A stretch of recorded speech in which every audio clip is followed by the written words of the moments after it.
हमारे शास्त्र बचेंगे तो हम बचेंगे, हमारी संस्कृति बचेगी तो हम बचेंगे, अन्यथा दुनिया की पूरी नजर हमारे देश पर, हमारे धर्म पर, हमारी संस्कृति पर, हमारे मठ मंदिरों पर, हमारी गौ माता पर, हमारी गीता पर, हमारी गायत्री पर, हमारे अनेक प्रकार के तीर्थ स्थानों पर दुनिया की कुनजर पड़ी है। लेकिन वर्तमान का नेतृत्व इतना सक्षम है कि अगर एक आंख कोई भारत के सामने निकालता है, दोनों आंखों निकाल के और उसकी इस प्रकार की हालत करने की क्षमता रखता है कि वापिस कभी जीवन में खड़ा नहीं हो पाए। अभी कतर के अंदर 7 भारतीयों को फांसी की सजा मिल गई थी। मेरे को पता लगा कि इस हमारे क्षेत्र के बहुत सारे लोग विदेशों में रहते हैं।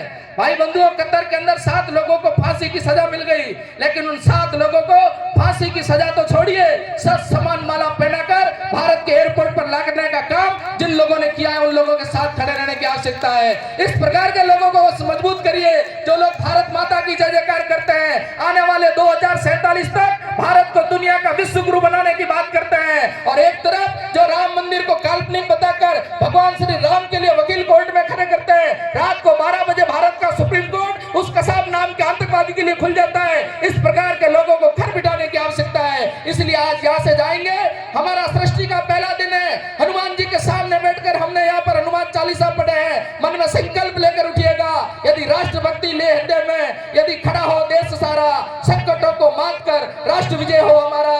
आने वाले समय में राष्ट्र हमारा विजय होगा, उसी में आपकी और मेरी और हम सब की जय जयकार होगी। इसलिए रामनवमी के पावन पर्व पर इस पूरे 5 मासों का एक भी हिंदू भाई घर में नहीं रहना चाहिए। माताओं बहनों से निवेदन है, आप भी उस कार्यक्रम में पधारिएगा। राम जी के जन्मोत्सव को धूमधाम से मनाएंगे। 19 तारीख को बढ़ चढ़कर लोकतंत्र के महापर्व में हिस्सा लेंगे, और आने वाले समय में भारत की जय जयकार होगी। उसके अंदर आपकी और मेरी खुशी है। इस प्रकार का आनंद और इस प्रकार के खुशियों का आने वाला समय इस देश में आने वाला है, उसमें हमारी सहभागिता सुनिश्चित हो। इतना आपके चरणों में आज के अवसर पर मैं निवेदन करता हूं और पूर्ण आशा और विश्वास जताता हूं। आज तक जैसा सोचा है वैसा किया है, आप लोगों ने जो कहा है वो किया है। इस बार भी इस प्रकार का एक स्वर्णिम अक्षरों में नाम लिखा के छोड़ देना डीडवाना का।